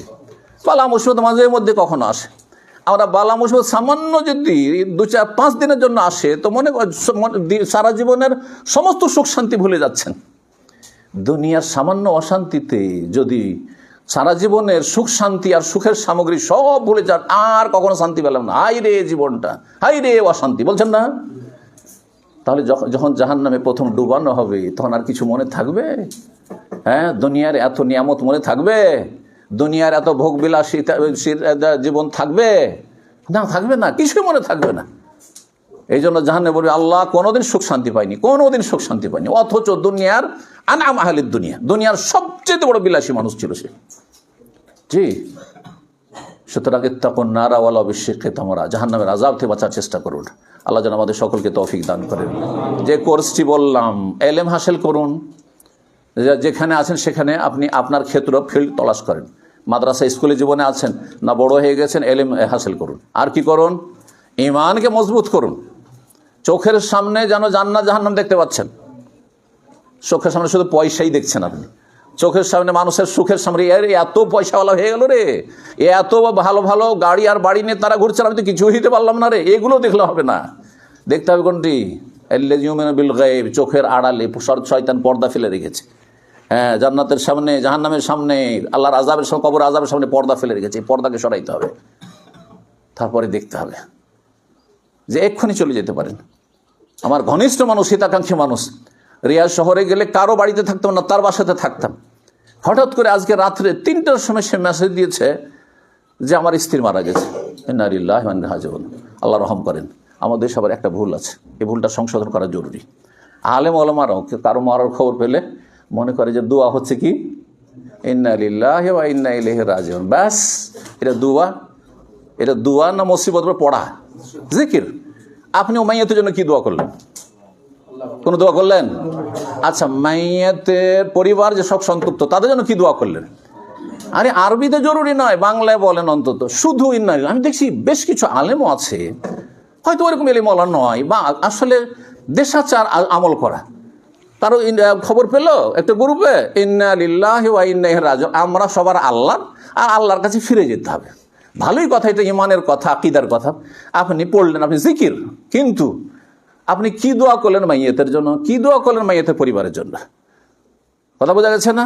তাহলে ওখানে আপনার বলা উচিত ছিল আল্লাহ মাইয়াতের উপর রহম করুন, তাই না? আল্লাহ তাকে জান্নাতবাসী করুন, জাহান্নামের কবর আযাব থেকে আল্লাহ রক্ষা করুন, এবং শোক সন্তপ্ত পরিবারকে বা আপনাদেরকে উত্তম ধৈর্য ধারণের তৌফিক দান করুন। আরে এতটি কথা তো বলবেন আপনি, কিছুই বলছেন না আপনি। এই যে ত্রুটিগুলো রয়েছে, এগুলো সংশোধনের প্রয়োজন রয়েছে। শুধু ইন্না লিল্লাহ পড়া দোয়া নয়, কথা বুঝতে পারছেন না? ওর সাথে দোয়া করতে হয় মাইয়াতের জন্য, মাইয়াতের পরিবারের জন্য। তো আমি ব্যস্ততার কারণে মেসেজ দেখিনি। আজকে জুমা পড়তে গিয়ে ওখানে চিন্তা করলাম যে একটু গাড়িতে ফিরে আসে, তো দেখি তো মেসেজ সুবহানাল্লাহ, অথবা বের হওয়ার সময় সুবহানাল্লাহ, আশ্চর্য খবর। অথচ 2-3 দিন পর পরই একটা করে মেসেজ দেয়, মাঝে মধ্যে কোনো কথা জিজ্ঞাসা থাকে, কোনো পরামর্শ থাকে। তো শুনে অবাক হয়ে গেলাম। তো কখন আমাকে চলে যেতে হইতে পারে, কখন আপনাদের চলে যেতে হইতে পারে, কে যে কখন আমাদের মাঝে থেকে চলে যাবে, সবসময় প্রস্তুত থাকেন। আল্লাহ যেন প্রস্তুত থাকার তৌফিক দান করেন। ঈমান আমলকে আপডেট রাখেন, যে কোনো সময় ডাক চলে আসে যাতে জান্নাত পেতে পারি। মানুষের হক মেরে খাবেন না। টাকা পয়সা মেরে আপনি পরের কাঁধে পা দিয়ে বড়লোক হচ্ছেন ধার কর্জা নিয়ে, আর ওর টাকাকে ঝুলিয়ে রেখেছেন, আপনার সম্পদ হয়ে গেছে। এই বদচরিত্রগুলো বাদ দেন, কারণ এতে হঠাৎ করে যদি মারা যান আল্লাহ কখনো মাফ করবেন না। আপনার ছেলেমেয়েরা দেবে, আপনি নিশ্চিত। আর নিশ্চিত হইলে এইভাবে চলে যাওয়া কি আপনার জন্য কত ঝুঁকিপূর্ণ, কত ঝুঁকিপূর্ণ। সুতরাং এমন অবস্থা থাকেন যে কারো একটা পয়সা রাখবো না, আপডেট হয়ে সবসময় থাকবো, যাতে করে যে কোনো সময় মত চলে আসলে আল্লাহর সামনে গেলে আল্লাহ যেন আমাকে মাফ করে দেন এবং আমি জান্নাত পেতে পারি। আল্লাহ আমাদের সকলকে তৌফিক দান করেন। জাযাকুমুল্লাহু খাইরান। সুবহানা রাব্বিকা রাব্বিল ইজ্জাতি আম্মা ইয়াসিফুন ওয়া সালামুন আলাল মুরসালিন আলহামদুলিল্লাহি রাব্বিল আলামিন। যেসব ভাইরা এসেছেন দূর দূরান্ত থেকে, তাদের শুকরিয়া আদায় করি। জাযাকুমুল্লাহু খাইর, এবং দোয়া করি আল্লাহ আপনাদের কদমে কদমে যে নেকি দান করেন, এবং আল্লাহ রাব্বুল আলামিন মধ্যম পন্থা অবলম্বনে তৌফিক দান করেন। না বাড়াবাড়ি, না ছাড়াছাড়ি, না গলু ইফরাত তাফরিদ। আর আল্লাহ রাব্বুল আলামিন যেন আমাদের সকল ফিতনা ফাসাদ থেকে, অশান্তি থেকে আল্লাহ যেন বাঁচিয়ে রাখেন, জালেমের জুলুম থেকে আল্লাহ রক্ষা করেন। রব্বানা লা তাজআলনা ফিতনাতাল লিল কওমিজ জালিমিন ওয়া নাজ্জিনা বিরহমাতিকা মিনাল কওমিল কাফিরিন ওয়া জাযাকুমুল্লাহু খাইর। আল্লাহ আপনাদের ভালো করুন এবং যারা কাছে এলাকার মানুষ আছেন তাদের শুকরিয়া আদায় করি এবং তাদের সার্বিক সহযোগিতা কামনা করি। আর ইনশাআল্লাহ তাআলা এখানে আমাদের ডক্টর আতিকুল্লাহ সাহেব আছেন, আর আমাদের এখানে স্থানীয় আমাদের ইয়াকুব আছেন, আর তারপরে আমাদের আরও আব্দুল সালাম আছেন, যেসব ভাইরা এক কথায় আছেন, নুরুল ইসলাম সাহেব আছেন, স্থানে যারা আছেন ইনশাআল্লাহ সার্বিক সহযোগিতা তাদের কাছ থেকে বিশেষভাবে তারা থাকবেন এবং তারা এইখানে চেষ্টা করবেন যে সাপ্তাহিক কিছু দিনই তালিম করা যায় কিনা, এমন লোকদের তালিমে যাদের তালিমের ব্যবস্থা মাদ্রাসায় নেই, এমন শিক্ষা যাদের শিক্ষার ব্যবস্থা মাদ্রাসায় নেই, যেমন যারা বড় হয়ে গেছে তাদের আরও হয়তো মাদ্রাসা গিয়ে শেখার সময় নেই, তারা এখানে এসে কিছু শিখবে। যারা কোরআন পড়তে পারে না তারা কোরআনটা শিখে নেবে, যাদের দোয়া সূরা মুখস্থ নাই, জিকির আজকার মুখস্থ নাই, তারা এগুলো মুখস্থ করবে, এবং যাদের আকীদা আমলের জ্ঞান নাই, ফিকহি মাসলা মাসাইলের জ্ঞান নাই, তারা এখানে জ্ঞান অর্জন করবে। আল্লাহ রাব্বুল আলামিন যেন এটিকে মোবারক করেন এবং আল্লাহ রাব্বুল আলামিন যেন কবুলিয়াত দান করেন। জাযাকুল্লাহ খাইর। হ্যাঁ ইনশাআল্লাহ অবস্থা বলবে, অবস্থা, হ্যাঁ যারা এখানকার অবস্থা যারা আছেন তারা অবস্থা বুঝে ব্যবস্থা করবে ইনশাআল্লাহ। জি, জেনারেল শিক্ষিতরা কি দাওয়াতের কাজ করতে পারে? একটা প্রশ্ন। জেনারেল শিক্ষিত লোকেরা কি দাওয়াতি কাজ করতে পারে? যদি জেনারেল শিক্ষিত দিনের জ্ঞান অর্জন করে এতটা পর্যায়ে চলে যান যে যেই কথাগুলি তিনি বলছেন সেই কথাগুলিতে তিনি একেবারে ভালো জ্ঞান অর্জন করেছেন যে বিষয় বলছেন, তাহলে ততটা পর্যন্ত করতে পারে। কিন্তু ফতুয়া মাসলা মাসাইলের বিষয়ে তাদেরকে স্টেজে বসানো জায়েজ নয়, কারণ ফতুয়ার বিষয়টি অত্যন্ত জটিল। আমরাও ফতুয়ার ক্ষেত্রে আমাদেরকে অনেকে মনে করেন মুফতি, তাই না? মনে করেন না? কিন্তু আমরা হচ্ছে নাকিলুল ফতুয়া, খুব সহজ ভাষায় বলছি। এই কথাগুলি আমাদের দেশে পাবেন না, মনে করি যে সবাই মুফতি, যে ফতুয়া দিলে মুফতি হয়ে গেল। আমরা ফতুয়া বড়দের নকলকারী, শেখ ইবনে বাজ, শেখ বিন উসাইমিন, শেখ আলবানী, ইবনে তাইমিয়া, তারপরে আরও আইম্মায়ে কেরাম, হ্যাঁ সবার কথাগুলির মধ্যে কোনটা কোরআন সুন্নাহর কাছাকাছি সেটা আপনাদের সামনে নকল করি। আমরা না কেলে ফতুয়া, মুফতি না, কথা বুঝতে পেরেছেন? এখন আমি যদি না কেলে ফতুয়া হই, তো এতদিন পড়াশোনা করে 30 বছর তো মদিনা পড়তে পড়তে 30 বছর কাছিয়ে দিয়েছি, তারপরে পড়াশোনা করতেই আছি, তাহলে আপনি একজন জেনারেল শিক্ষিত লোককে দাওয়ার স্টেজে নিয়ে বসে তারপরে তখন এরকম প্রশ্ন করা শুরু করলেন, আর হালাল হারাম জায়েজ না জায়েজ সব রকম ফতোয়া দিচ্ছে, এগুলো জায়েজ নয়, এগুলো সীমা লঙ্ঘন করছেন। জি, বারাকাল্লাহু ফিকুম। জামাতপন্থী ও বেদাত আকীদা ইমামদের পিছনে নামাজ আদায় করা যাবে কি? দেখেন, আমরা মধ্যম পন্থা অবলম্বন করি। প্রথম কথা, এই এলাকা হচ্ছে আহলে হাদিস এলাকা। যদি আহলে হাদিস মসজিদ পান তাহলে বেদাতের পেছনে নামাজ পড়া অবশ্যই আপত্তিকর, মাকরুহ। কারণ বেদাত তো আছেই, যদিও ছোট বেদাত হোক না কেন। আর বেদাত যদি বড় বেদাত থাকে, শিরকের বেদাত, কুফরির বেদাত থাকে, তাহলে তাদের পিছনে সালাত জায়েজ নয়। কিন্তু সাধারণত যাদের কথা বললেন, এদের মধ্যে যে বেদাতগুলি রয়েছে বাহ্যিক, অত ভিতরে না ঢুকে, সেই বেদাতগুলি মোটামুটি ইসলামের গণ্ডিতেই রাখে, গুনাহ কিন্তু ইসলাম থেকে বের করে দেয় না, যার ফলে নাই মামাতে কেনা ভালো। যদি দেখেন আহলে হাদিস মসজিদে নাই, তখন তাদের পিছনে নামাজ পড়বেন, কিন্তু আহলে হাদিস মসজিদ থাকে তাদের পিছনে নামাজ পড়বেন না। জি, বারাকাল্লাহ। একটা প্রশ্ন, যে আল্লাহ যাকে চান হেদায়েত দান করেন আর যাকে চান পথভ্রষ্ট করেন, আমি যে পথভ্রষ্ট এটা কি আল্লাহর জন্য? নাউযুবিল্লাহ। আপনি পথভ্রষ্ট সেজন্য আল্লাহ বলেছেন। তকদিরের প্রতি ইমানের একটা হচ্ছে ইলমুল্লাহ, স্তর, 4টি স্তর। একটা হচ্ছে ইলমুল্লাহ আল ওয়াসি, তাই না? আল্লাহ সব জানছেন। কিতাবাতুল্লাহ, আল্লাহর চাওয়া। মাশিয়াতুল, আল্লাহর চাওয়া। আল্লাহর চাওয়া আপনার স্বাধীনতার পরিপন্থী নয়। হ্যাঁ, আপনার আল্লাহর জ্ঞান, আল্লাহর এলেম আপনার স্বাধীনতার পরিপন্থী না।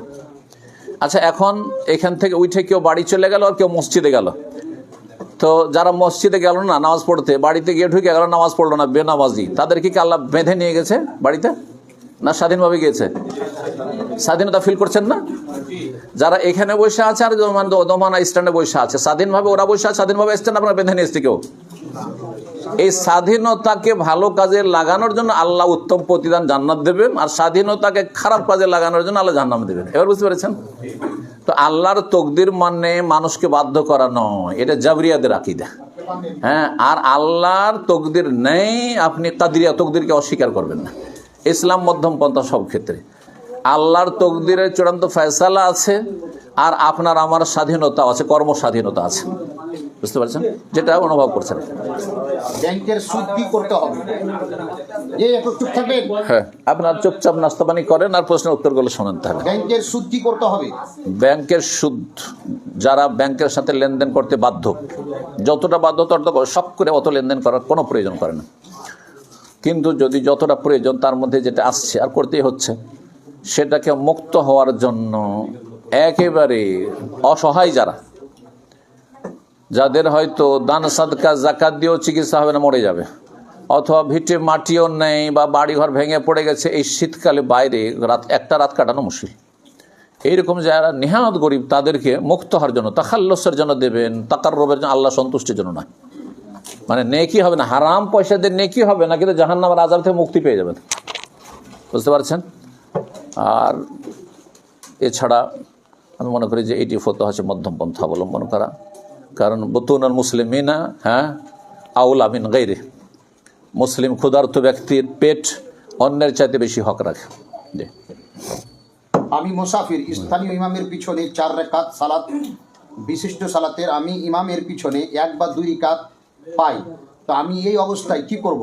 আমি কি 4 রাকাত পড়বো না 2 রাকাত পড়ে সালাম ফিরবো? ইমাম মুকিম না, ইমাম মুকিম, ওর পিছনে আমি ইমাম যদি মুকিম হয় তো আপনাকে কসর করার অধিকার নেই, কসর করতে পারবেন না।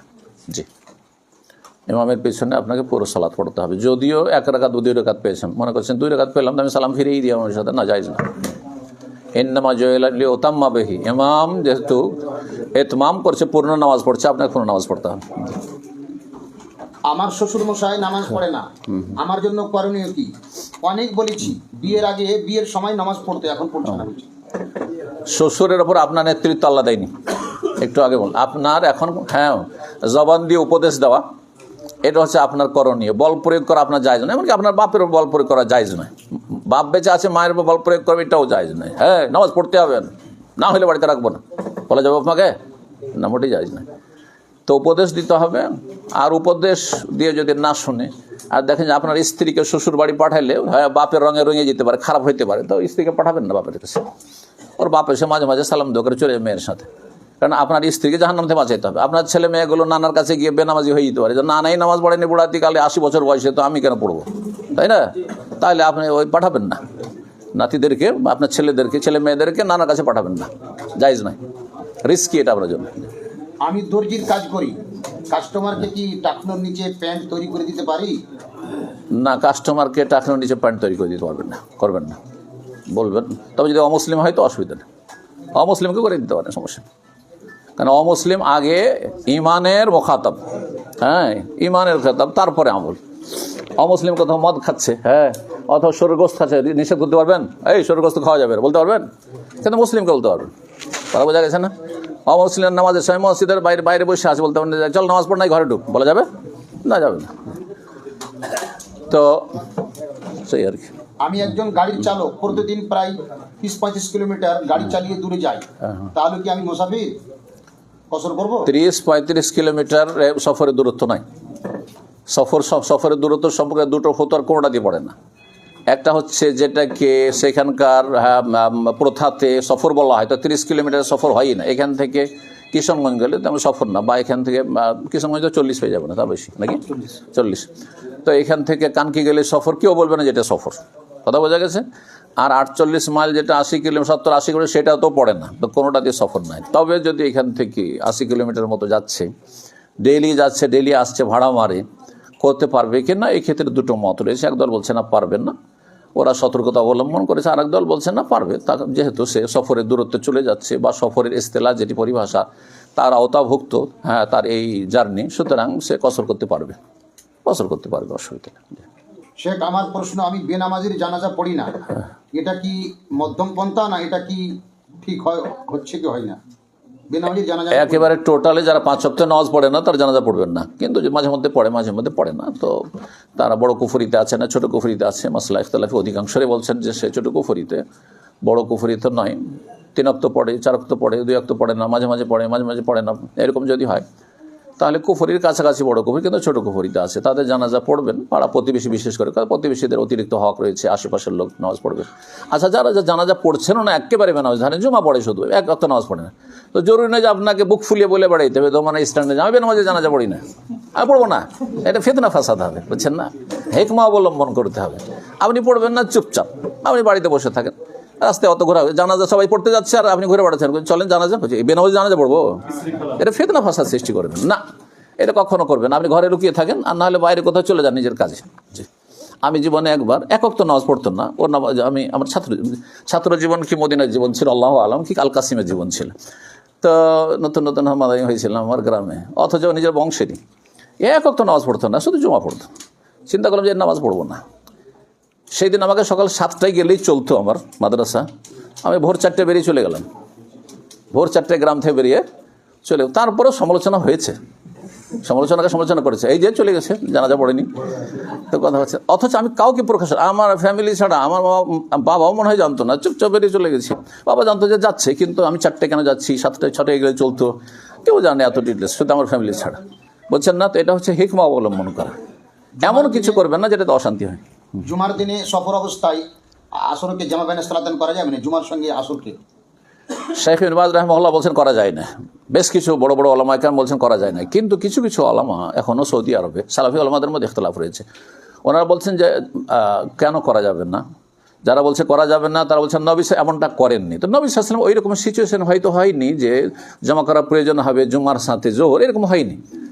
নবী সাল্লাল্লাহু হয়েছে অথবা নিষেধ করেছেন না জুমার সাথে জমা করতে পারবে না, এমন নাই কিন্তু, যার ফলে ইখতিলাফ হওয়া স্বাভাবিক আহলে হাদিস বা সালাফি ওলামাদের মধ্যে। আর এক দল বলছেন যে পরিস্থিতি যদি বাধ্য করে আপনাকে যে না এখন যদি জুমার সাথে জমা না করি তো আর আমার গাড়ি থামবে না, তো আমি গাড়িতে নামাজ পড়তে হবে, সেখানে রুকু সিজদাও করতে পারবো না, ওর চাইতে বলে আমি জমা করে নিলাম, করা যেতে পারে এরকম, বিশেষ করে এখানে করা যেতে পারে। সৌদি আরবে হয় কি প্রত্যেক ওয়াক্তে থামছে, আমরা মক্কাতে জমা করলাম না হয়তো, কিন্তু তাইফে এসে থেমে গেল আসরে, হ্যাঁ তো সম্ভব, কিন্তু এইখানে তো আপনার নামাজের রুকন মেলা বাদ দিতে হবে আপনাকে, বাসে বসে বসে নামাজ পড়তে হবে, অনেক জায়গাতে নামাজ পড়ার পরিবেশই নাই, তাই জমা করে নেবেন সেই ক্ষেত্রে। জি, আল্লাহু আ'লাম।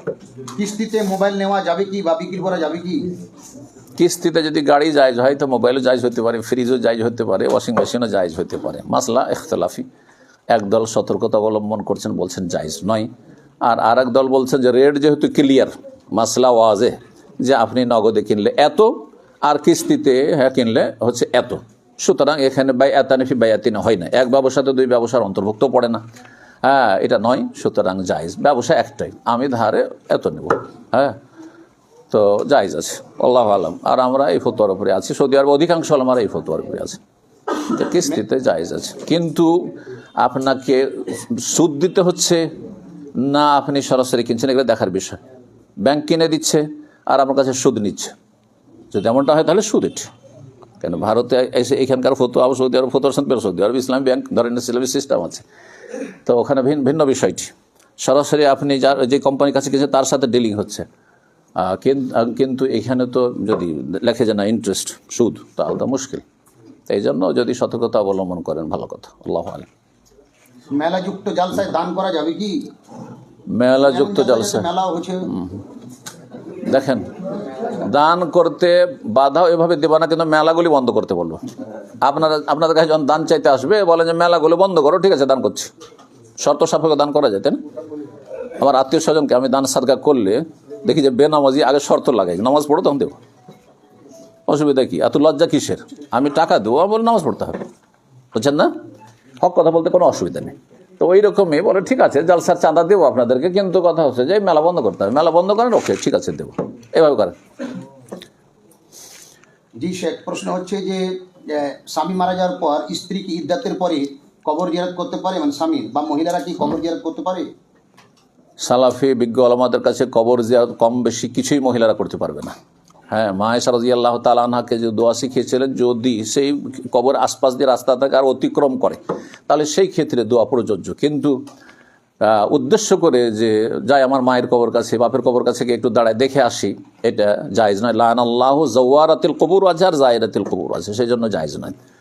যদিও আলবানী রাহিমাহুল্লাহ বলছেন যে মাঝে মধ্যে কখনো হলে জায়েজ, শর্ত সাপেক্ষ সেখানে গিয়ে কান্না না করে, সেখানে ভেঙে না পড়ে, অথবা শিরক বিদআত না করে ইত্যাদি, এসব রোদন না করে, তো জায়েজ। আর মাঝে মধ্যে অন্য বেগানার কবরে যায় আসে না, ওটা ওই আয়েশা রাদিয়াল্লাহু তাআলা আনহা যে উমরের কবরের পরে, উমর কবরের পরে ঢুকতেন না, এটা কোনো ফরজ কাজ নয় যে কবরে আজনবীর কবর থাকলে ওখানে যাওয়া যাবে না, এটা ফরজ কাজ না। এটা হচ্ছে অধিক তাকওয়ার পরিচয়। হ্যাঁ, অধিক তাকওয়ার পরিচয়। একটা হচ্ছে হালাল হারামের বর্ডার, আর একটা হচ্ছে জোহদ, আরেকটা হচ্ছে ওয়ারা। হ্যাঁ, ওয়ারা হচ্ছে জোহদের উপরে। তো এটা হচ্ছে অধিক এহতিয়াত। এই নয় যে কোনো গায়ের মাহারামের কবর আছে সেজন্য ওখানে যাওয়া যায়। তো গায়ের মাহারামের কবর রাস্তার পাশে, আর ওখানে ওর বাপের কবর, মামার স্বামীর কবর আছে, সালাম দিয়ে যেতে পারবে, বা মুসলিম কবরস্থান সালাম দিতে পারবে না, অসুবিধা নেই, সালাম দিবে চলে যাবে। বিড়ি সিগারেট ব্যবসায়ী বা বেনামাজির দাওয়াত গ্রহণ করা যাবে কি? বেনামাজির দাওয়াত, ওর দাওয়াতের সম্পর্ক ওর রোজগারের সাথে, ইনকাম সে, বেনামাজি হোক আর অমুসলিম হোক। অমুসলিম যদি আপনাকে হালাল খাওয়ায়, হ্যাঁ, অথবা বেনামাজি আপনাকে যেটা খাওয়াচ্ছে হালাল খাওয়াচ্ছে, তাহলে খেতে অসুবিধা নেই। যদি দেখা যায় যে খেলে ফায়দা আছে, ইসলামের ফায়দা, আমার ফায়দা না, ইসলামের স্বার্থে ওকে হয়তো একটু হেদায়েতের বাণী শোনাইতে পারবো, তাহলে ঠিক আছে। কিন্তু যদি দেখা যায় যে না, ওর সাথে দাওয়াত খামানে ওর রঙে রঙে যেতে, ওর মতো আমিও খারাপ হয়ে যাবো, তাহলে খাবেন না। বুঝলেন? আপনি একজন চিকিৎসকের মতো কাজ করবেন। দাওয়াত না খেলে অসুবিধা হইতে পারে, হ্যাঁ, কলহ বিবাদ হইতে পারে, অশান্তি সৃষ্টি হতে পারে সমাজে, পরিবারে, তাহলে দাওয়াত খাবেন এক মা, নাহলে খাবেন না। হারাম যাদের ইনকাম, যেমন বিড়ির কথা, বিড়ির ইনকাম বললেন, প্রশ্ন হচ্ছে যে যার বিড়ির ব্যবসা আছে, শুধু বিড়ির ব্যবসা আছে না অন্য ইনকাম সোর্স আছে, যদি দেখা যায় 100% তার হারাম ব্যবসা, তাহলে বলবো যে ওই হারাম থেকেই খাওয়াচ্ছে, আর তো ওরও ইনকাম সোর্স নাই, তাহলে খাবেন না, জায়েজ নয়। আমি নিজের জন্য জায়েজ মনে করি না, কিন্তু সাধারণত হয় গিয়ে যার বিড়ির ব্যবসা আছে, ওর জমি জায়গা আছে, আরও ইনকাম সোর্স আছে, ঠিক আছে। আচ্ছা, ইহুদিরা হারাম করছিল না হালাল করছিল? কোরআনে আল্লাহ বলছেন ওয়াকলেহিমের রিবা ওয়াকাদ নুহু আনহু, ইহুদিদের সম্পর্কে ওরা সুদ করছিল, আল্লাহ বলছেন না? ওই যুগে, কোরআন নাজিলের যুগে 1400 বছর আগে। আর তখন ইহুদির বাড়িতে রাসূল দাওয়াত খেয়েছেন। দাওয়াত খাওয়ার আগে কি জিজ্ঞাসা করেছেন, আচ্ছা এই যে দাওয়াতে যে বকরি রান্না এসো, এটা হালাল ইনকাম দিয়ে না সুদের টাকা দিয়ে, জিজ্ঞাসা করেছেন নাকি? চরমপন্থা এটা না, ইসলাম শিখাননি এটা। তাহলে বোঝা গেল যে যার হালাল হারাম ইনকাম দুই রকমই আছে, তাকে জিজ্ঞাসা করার কোনো প্রয়োজনে কি খাওয়াচ্ছেন না খাওয়াচ্ছেন, না আপনি হালাল নিয়তে খাবেন। কিন্তু যদি একটা লোক বলে যে আমি আজকে লটারিতে জিতেছি সেই জন্য মিষ্টি মুখ করছি, তো খাওয়া জায়েজ? হারাম, জায়েজ নয়। কথা বলছেন? জি, চলো, ঠিক আছে, অসুবিধা নেই, খালাস। একটু উজু টুজু করবে, অনেকে উজু করবেন। হ্যাঁ, আচ্ছা থাক। মজলিসের কাফারা দোয়া পড়ে না, সুবহানাকা সুবহানাকা আল্লাহুম্মা রাব্বানা ওয়া বিহামদিকা আল্লাহুম্মা গফিরলি। হ্যাঁ, এবার অনেক দূর থেকে এসেছেন, কলকাতা? কোথা থেকে এসছো তুমি? মাশাআল্লাহ। হ্যাঁ, অমুসলিমদের দাওয়া দেওয়া নিয়ে একটু যদি কিছু বলতেন, কারণ শুধুমাত্র মুসলিমদের দাওয়া নিয়ে হচ্ছে দাওয়া, আপনি ইসলামী অমুসলিমদের দাওয়া নিয়ে সেরকম কাজ হচ্ছে। অমুসলিমদের দাওয়াতের পরিস্থিতি দেখে করতে হবে, তাকে কীভাবে দাওয়াত দেওয়া, মানে তো এই নয় যে তুমি ইসলাম কবুল করো, এটা দাওয়াত। দাওয়াতের হেকমত আছে। এখন আপনার দেশের অবস্থা দেখে, এলাকার অবস্থা দেখে আপনি কিভাবে দাওয়াত দিতে পারেন। একটা লোককে, মুসলিমকে যদি একটা বই ধরিয়ে দেন সাথে, শুধু বই ধরেন, পড়বেন না, কিন্তু তাকে যদি একটা গিফট দেন, বা একবার সাথে নিয়ে গিয়ে কোথাও খাওয়া দাওয়া করলে একটা পার্টি করলেন, আর সেখানে কিছু দিয়ে দিন, হয়তো নিয়ে নেবে একটা গিফটের সাথে। তো হেকমার সাথে সীমিত আকারে যতটা আপনার এলাও, যতটা করলে আপনার জন্য ঝুঁকি নেই, ততটা করবেন। জেনারেল শিক্ষিত তারা সন্তানকে দিনের পথে যদি রাখতে চায়, সাধারণভাবে কি নসিহা করবে? দিনের পথে রাখতে চাইলে যেমনটা বললাম যে নামাজ 7 বছর থেকে তরবিয়ত, কারণ নামাজ দিয়ে শুরু হবে তরবিয়ত, একজন জন্মসূত্রে মুসলিম। আচ্ছা, নামাজ যখন শুরু করছে 7 বছরে, তার মানে নামাজের শিক্ষাটা 7 বছর আগে দিতে হবে। নামাজের দোয়া, সূরা, তাহাজ্জুদ, তাশাহুদ, ইত্যাদি, দুরুদ, এগুলো সব শিখাইতে হবে। তাহলে তালিমটা 7 বছরের আগে দিয়ে দিতে হবে, প্রাথমিক নামাজ শিক্ষা তালিম, ঠিক আছে। আর সাথে করে নিয়ে নামাজ পড়তে হবে। 10 বছরে যেটা করতে বলা হয়েছে করবে, এভাবে তরবিয়ত করবে। স্কুল কলেজে পড়াচ্ছেন, তার সাথে দিনই জ্ঞান অবশ্যই দিতে হবে। শুধু স্কুল কলেজে যদি পড়ান তো ছেলে বেনামাজি হয়ে যাবে, সাবালক হবে। একটা সমস্যা যে আপনার, আমি বেশি বলতে চাইছি, আপনি জানেন যে ভারতবর্ষের প্রেক্ষাপটে পরিবেশটা কেমন, যখন হায়ার এডুকেশনে যাচ্ছে তখন যে পরিবেশটা পাচ্ছে, এই ক্ষেত্রে বিশেষ সতর্কতা কি করতে হবে? সতর্কতা হচ্ছে যে আপনি যতগুলি ছুটি ছাটি পাবেন আপনি বাচ্চার ছেলে, তখন ইসলামিক কিছু বই পুস্তক দিয়ে হোক আর ইসলামিক লেকচার দিয়ে হোক তাকে ইসলামের সাথে জড়িয়ে রাখার চেষ্টা করবেন এই ফিতনার যুগে, বুঝতে পারছেন? এমন না যে স্কুল কলেজ চলে সাবালক হয়ে গেছে সেই জন্য ওকে আপনি ইসলামের আর কিছু গাইড করবেন না। আর ছেলেটাকে সবসময় অবজার্ভ করবেন যে ছেলে কি আসলে আমি যে এখন মাধ্যমিকে চলে গেছি অথবা হোস্টেলে থাকছে সে নামাজ পড়ছে কিনা। হ্যাঁ, ভালো পরিবেশে রাখবেন, খারাপ পরিবেশে রাখবেন না। এখন মিশনারি স্কুলে যদি পড়ান আর বলেন যে আমি ছেলেটাকে নামাজি চাই, কোথেকে নামাজি হবে? হ্যাঁ, প্রতিকূল পরিবেশ, খারাপ পরিবেশ, আপনাদের ভালো পরিবেশে রাখার চেষ্টা করতে হবে। হ্যাঁ, যথাসাধ্য চেষ্টা করতে হবে। একটা গুরুত্বপূর্ণ প্রশ্ন আছে, আমার ওষুধের দোকান আছে, তো বাচ্চা নষ্ট করা ওষুধ রাখি, তো অনেক কেউ ইচ্ছাকৃতভাবে বাচ্চা নষ্ট করার জন্য সে ওষুধ নিয়ে যায়, আমার এই ওষুধটা বিক্রি করা জায়েজ হবে বা এটা থেকে উপার্জন হালাল হবে? না, বাচ্চা নষ্ট করা ওষুধ বিক্রি করা যায় না। হ্যাঁ, তবে বাচ্চা জ্ঞান দেওয়ার ওষুধ বিক্রি করতে পারেন। হ্যাঁ, শেখ আতিকুল্লাহর দার্স, শেখ আতিকুল্লাহ আর এই যে শেখ ডক্টর আতিকুল্লাহ আছেন, ওনার সব থেকে একটা দার্স এখানে হবে প্রতি রবিবারে। স্কুল কলেজের ছেলেরা দিন শেখানোর জন্য এখানে একটা উদ্যোগ আমাদের পাঠাতে, মাদ্রাসার ছেলেরা তো শিখছে মাশাআল্লাহ, তো ওর দার্স হবে। তো এইখানকার ভাইদেরকে বিশেষ করে বলছি, আর তারা স্কুল ছেলে যারা দায়িত্বশীল আছেন তাদের ছেলেরা আছে, ছেলেরা এখানে আসবে।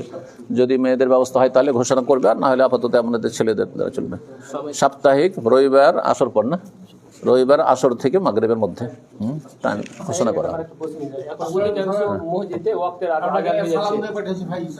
আচ্ছা আচ্ছা, ওয়ালাইকুম আসসালাম রহমতুল্লাহ।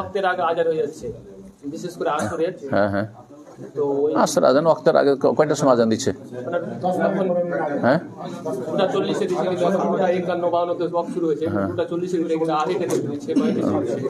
না, টাইম শুরু হওয়ার পরে আজান দিবে। আজান যখন নামাজের জন্য আগে থেকে কেন দিবে? না, নামাজের সময়টা তো ঠিক আছে, কিন্তু আজান দেওয়াটা ঠিক হয় না সময়ের কাবলাল ওয়াক্ত। বর্তমান সিনারি যেটা চলছে আমাদের, ছাত্রছাত্রীরা পড়াশোনা করে, শিক্ষকেরা পড়াশোনা করতেছে, বা হতে পারে শ্রমিকরা পড়াশোনা করে, একটা মব লিঞ্চিং নামে একটা জিনিস বের হয়েছে, অনেক কাফেররা এসে বা গণপিটুনি, ওই সময় আমাদের রিয়াকশনটা কি হওয়া উচিত? একটা মুসলিম যদি আমরা ছাত্র যাচ্ছি, কি করা উচিত আমাদের? আল্লাহ হেফাজত করুক। তা আমাদের কি করা উচিত? সময় আমরা রিয়াকশন দিব না বসে থাকবো? বাঁচার চেষ্টা করবেন এরকম পরিবেশ থেকে, এরকম পরিবেশে যাওয়া। থাকি বা অনেকজন থাকি, তো আমরা ওদের খেলাফে কোনো করতে পারি কিছু না, প্রতিরোধ তো জায়েজ আছে, আইনের আশ্রয় নেবেন, যদি তাদের প্রতিরোধ করবে। যে ব্যক্তির উপরে জীবনের উপরে আক্রমণ হয় সে প্রতিরোধ করতে পারে, প্রতিহত করবে। অনেক সময় নেওয়া যায় না, হতে পারে পুলিশদের সঙ্গে। আল্লাহ হেফাজত করবে। হ্যাঁ, এগুলো অবস্থা, হ্যাঁ হ্যাঁ, এগুলোর উত্তর দেওয়া বড় মুশকিল। হ্যাঁ, আল্লাহ হেফাজত করবে। সরকার যেটা করছে এখন এই অবস্থায় আমাদের কি আন্দোলন করা শরীয়ত সম্মত হবে? বৈধ পথে যেটাতে শান্তি বিঘ্নিত না হয়, হ্যাঁ, অশান্তি সৃষ্টি করা জায়েজ না, যাতে হিতে বিপরীত না হয়। হ্যাঁ, এমন কিছু করতে হবে যারা দায়িত্বশীল আছে তাদের পরামর্শ নিয়ে। আবেগী হলে হবে না, আবেগী হইতে হিতে আরো বিপরীত হবে। হ্যাঁ, তো এটা সুযোগ দিতে হবে না। একটা মুসিবত মনে করেন, কোনোদিন নাজেলা পড়া যায় না, নাজেলা পড়া যেতে পারে, যদি বালা মুসিবত হয় এরকম তো পড়া যেতে পারে। আপনার কাছ থেকে শুনলে অনেক উপকার হবে আমাদের, যেহেতু আমি মুর্শিদাবাদ থেকে এসেছি। মানে ওখানে যে মাদ্রাসাগুলো আছে বেশিরভাগই যারা বিড়ির কোম্পানি মানে হারাম ইনকাম আছে, তাদেরকে দাওয়াত দিচ্ছে, স্টেজে বসাচ্ছে, কোনোদিন নামাজ টামাজ করছে না, কিন্তু কখনো জ্ঞানী ব্যক্তিদের দাওয়াত দেওয়া হচ্ছে না। এই বিষয়ে দু একটা কথা বললে খুব উপকার হতো। কি বলে, কি করে, মাদ্রাসা চলছে ওগুলো দিয়ে কি করবো, ওরা বলবে। আল্লাহ হেদায়েত করে সবাইকে। হ্যাঁ, যারা হারাম এই উপার্জন করছে তাদেরকে আল্লাহ হেদায়েত করুক, আর যারা মাদ্রাসা চালাতে পারছে না তারা আল্লাহর কাছে যতটা পারে জবাব দিবে। আমি পলাশী থেকে এসেছি, বারাকাল্লাহু ফিক। ঠিক আছে, মাগরিব পড়ো, মাগরিব পড়ে তারপরে সালাম দোয়া করে চলে যাবেন। রাত হয়ে যাচ্ছে, এগুলো ফিরে নেওয়া যাক।